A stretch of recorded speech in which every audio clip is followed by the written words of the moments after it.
Welcome to my spontaneous live series. This is Jay Rothman, and I'm coming in live from Scottsdale, Arizona. It's been some time since I've done a live, and so I thought it would be a good opportunity to check in and say hi and see how you are doing. Whoever decides to join me in this live right now, welcome to, I'm at the bottom head of the trail of Pinnacle Peak, one of my favorite mountains out here.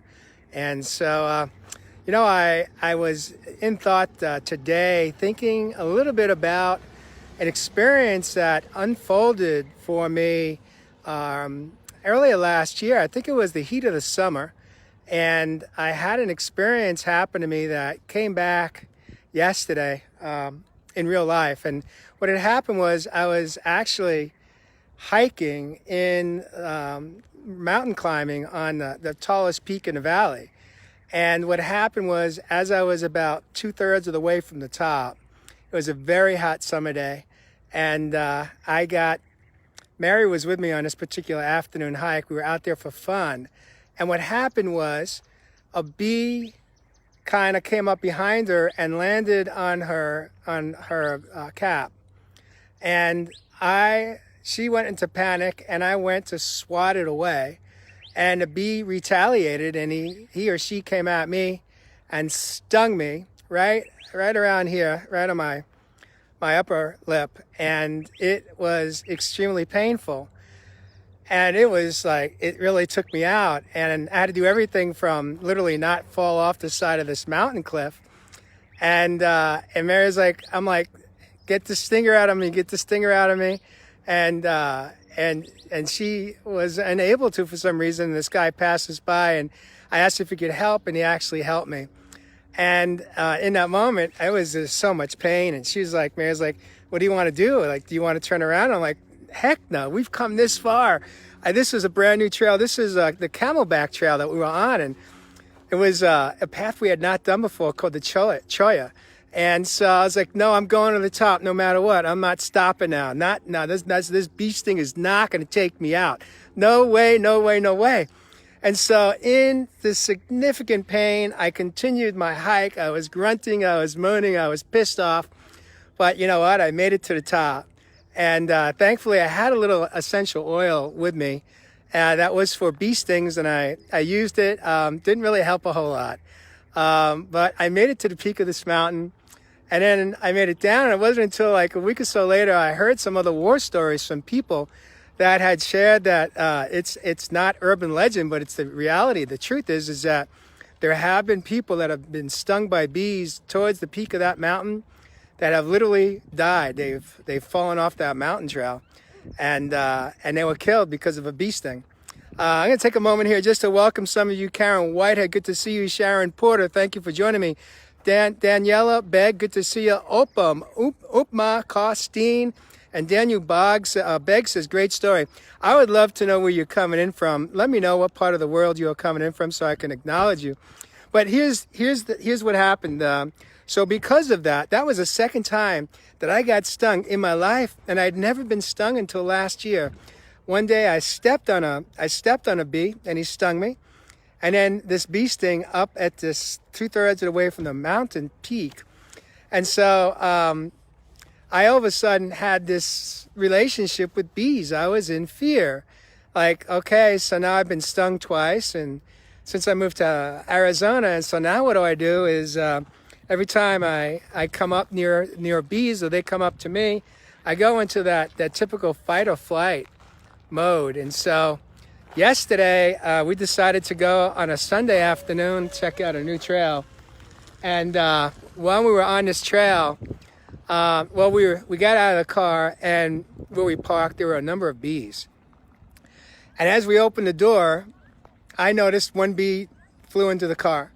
And as I was trying to swat him out, a second bee, I thought, landed in the car. And I was like, you know what, we'll deal with this later. I don't want to deal with bees now. Let's just go out and explore. And so that's what we did. We went out for a couple hours. We actually went, in this particular trail, we went rock climbing along the river. They're called the Salt River.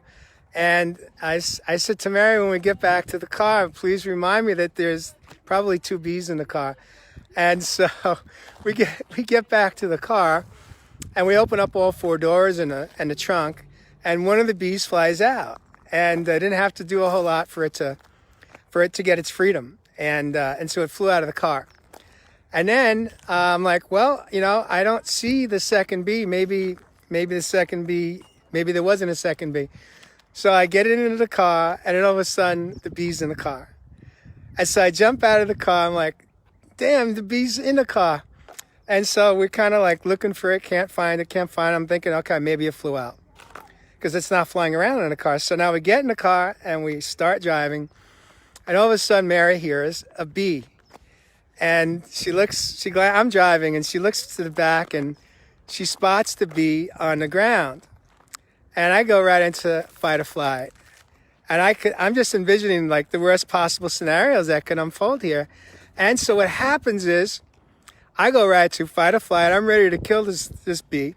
I say to Mary, here, grab my thermos, or what are you going to use to kill it? Here's my thermos, and I'm handing her my thermos, and instead she says, no, thank you. She reaches for one of my winter gloves that I carry with me for the early morning cold hikes that I do out here. And she puts on my winter glove. And I go, seriously? You're gonna try to grab the bee? And she goes, yes. Yeah, she said, no reason to kill the bee. The bee has a purpose. And instead of me responding, or I should back that up and say reacting, and saying to her, you're freaking crazy, girl. I didn't say that. I just paused. And I just turned it over to the universe. And she turned around, she unbuckled the seatbelt, she leaned into the back, put her hand down onto the carpet, and gently scooped her hand up and opened her window and opened her hand out the window, and I could see the bee fly out. And in that moment, I was just in total awe. I was so amazed that she had the courage to risk getting stung by this bee in order to give the bee freedom. And I was like, this is amazing. I can't believe you had the courage to do that. And, and she said to me, why not? Why wouldn't I do that? And it took me some time to process that experience, and last night I brought it back up to her after I had a couple hours to process it and reflect. And I said, what was really going on for you? Why did you make the decision to risk getting stung to give the bee its life, freedom?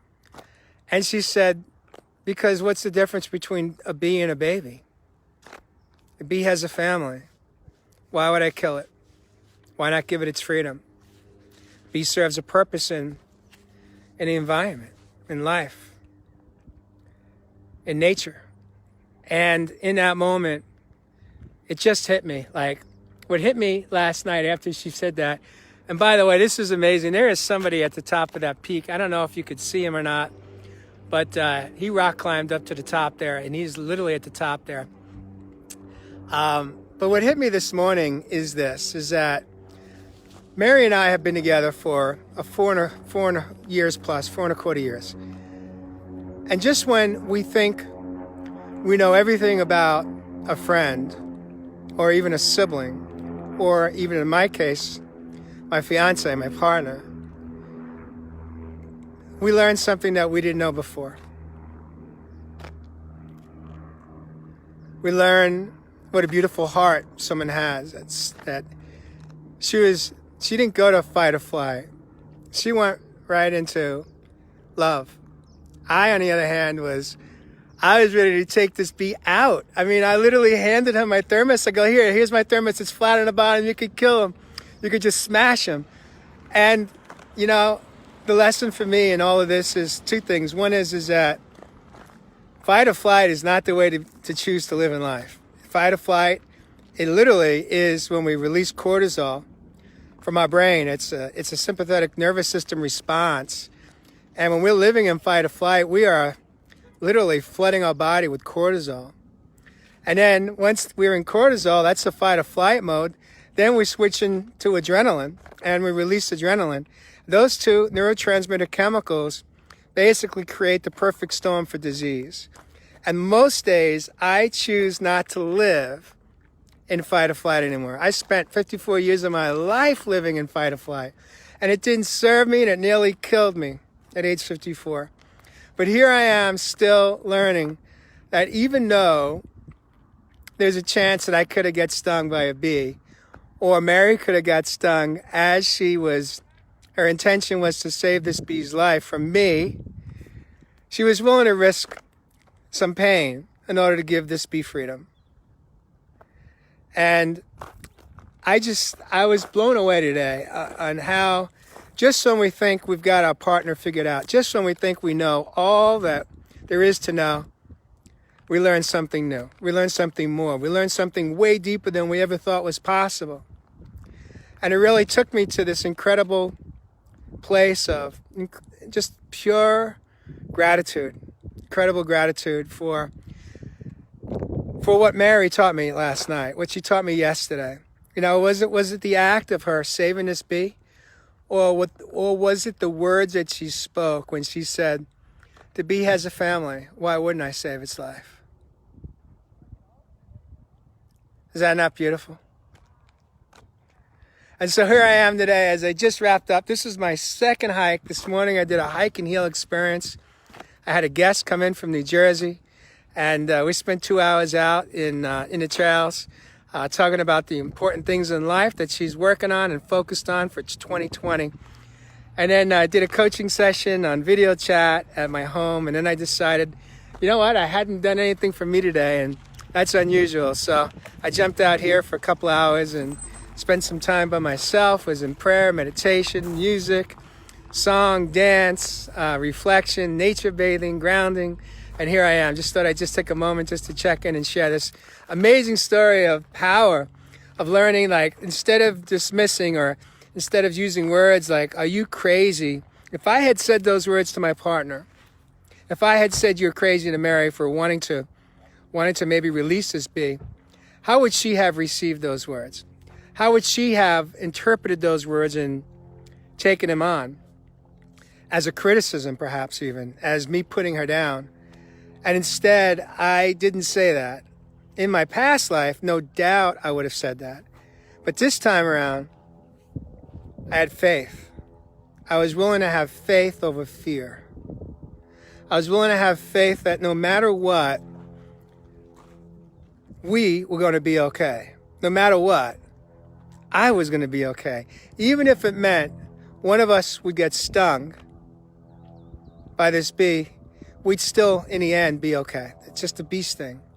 It's pain. I've been stung now before. I know what it feels like. And we get over it.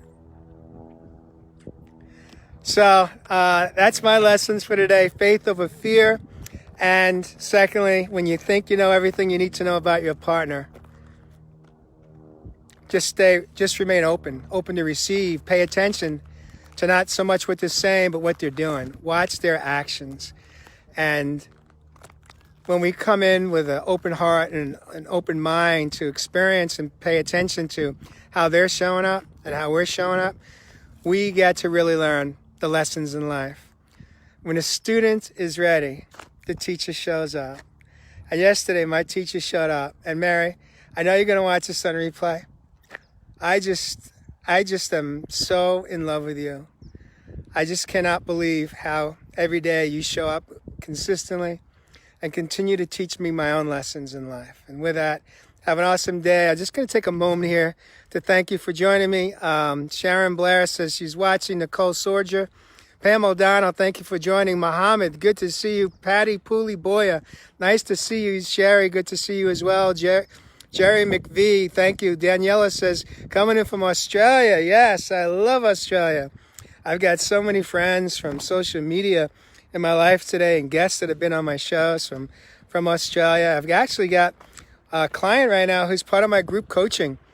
She comes in once a week on Wednesday nights from Australia. If you're interested to learn more about my group coaching group. It's called 2020 Transformational Mind Body Architects. If you're interested to consider joining us, it's a reasonable price.